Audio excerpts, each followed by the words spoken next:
It's that time again. The new stage is now set, so let the party begin.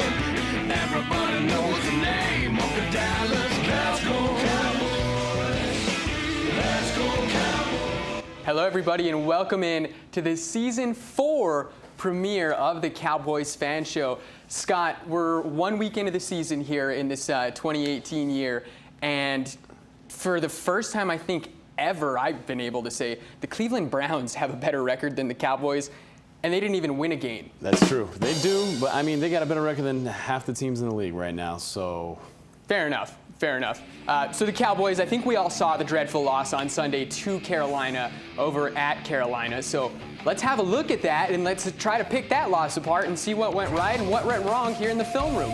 So we're going to start things off here early on, Scott, and it was a good battle. We're going to start here with ace boogie Cam Newton taking it up the left side on a 2nd and 17. He was feeling himself early on, Scott, and I think we know why.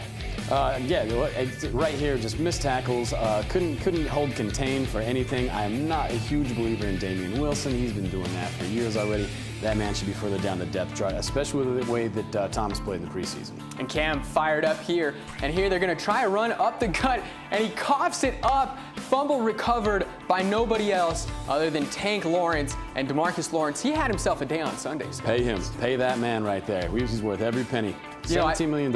And I think you and I, we're in the same boat as DeMarcus Lawrence here. We're in our 4th season, so we're at the end of our rookie contracts as well. So we'll see how that one shakes out there.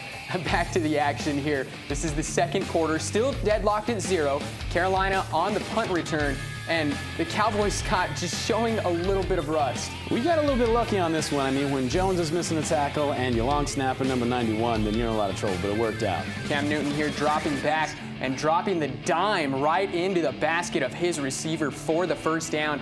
Cowboys had such a tough time on 3rd down, Scott. It seems like they couldn't stop a nosebleed. I disagree. I thought that the defense played fairly well. They did look rusty, I'll say that, but we'll get to that in a little bit here. Back to it here, 2nd and goal for Carolina. It's going to be a read option. Cam on the keeper, and that is the first touchdown of the year for the Carolina Panthers. And Cam busting out his best Cowboys celebration there. Oh, yeah, awful right there. And Sean Lee just laid on that one, same. Just another problem with contain. They had trouble with the read option early, but they did adjust. Ensuing possession here, it's 2nd and 1. Dak Prescott drops back to throw. And he's going to let this one fly, and caught by the tight end. You know, Scott, it was kind of weird not to see number 82 out there and wearing that star. But, you know, for the most part, the Cowboys tight ends, they stepped up. Yeah. I think they're better than people give them credit for. I've actually been a believer in Jeff Swaim since his rookie year. I think he's a better receiver than most people give him credit for, and I think it's going to show throughout the season, to be honest with you. 1st and 10 here for Carolina, just at the 2-minute warning, and they're just going to run a little screen pass there on the outside, on the right, and it's going to go for a first down and then some. But wait, a fumble. Who's got it at the bottom of the pile? Thank God I'm not wearing those stripes having to dig out. And you know what? On this one, I was just number 50.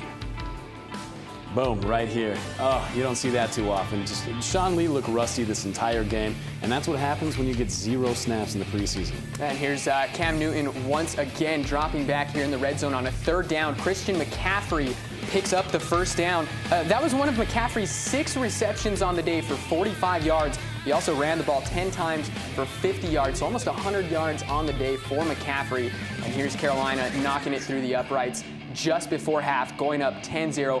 All momentum in their favor at the break, Scott. Let's see how things went here in the 2nd half. First play of the 3rd quarter. Cam Newton, Christian McCaffrey here on the left side. And again, a huge chunk of yardage for the former Stanford running back there. Another missed tackle by number 57. Cam Newton here on a 3rd and long, and he's going to be stripped down. Malik Collins.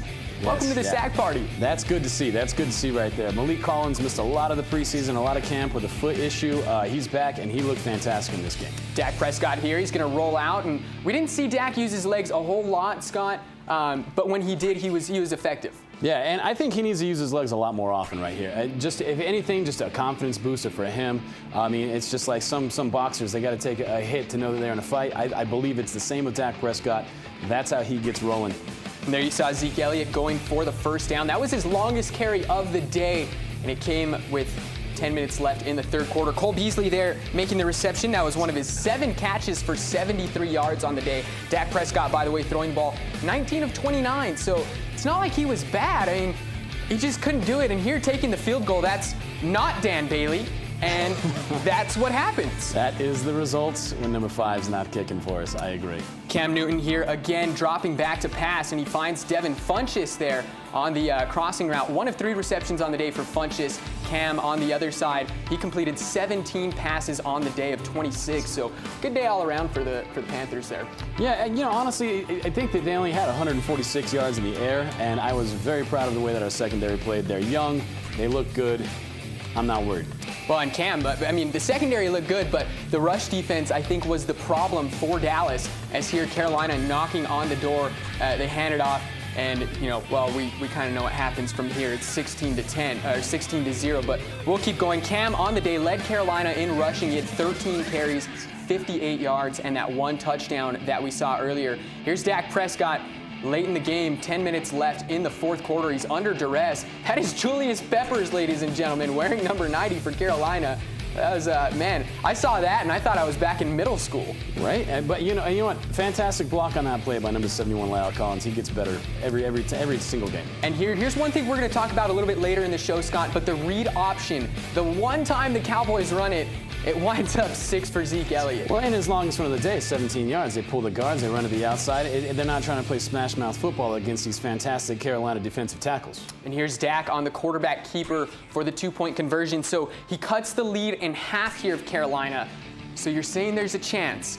Still a little bit of time left, 5:48 to go, and it's a 3rd and long. Cam Newton is going to be ripped down. Tank Lawrence again. Pay him. Pay that man right there. Yeah, I think it's kind of a travesty that he got 90 instead of 94 as far as numbers go, but I digress. Here's Cole Beasley with the crossing route over the middle. It's a 1st down. Cowboys still in contention. 3.5 minutes to go here.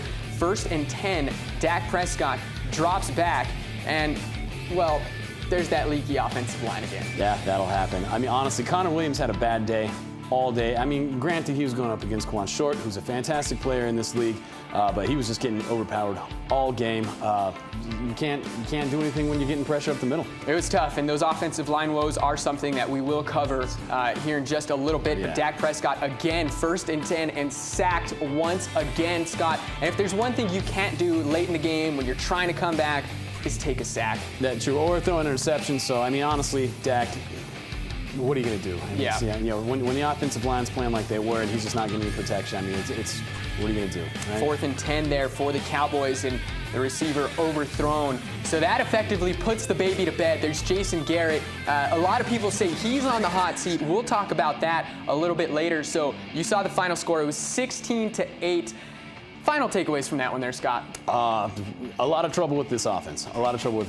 I mean, and again, we will get to this in a little bit here, but there were certain key players that had bad games. Lyle Collins didn't have a good game. Tyron Smith had an awful game. We'll get to that in a few. Let's step away, and we'll be right back to talk about that offensive line when we return. It's the Cowboys Fan Show. Let's go,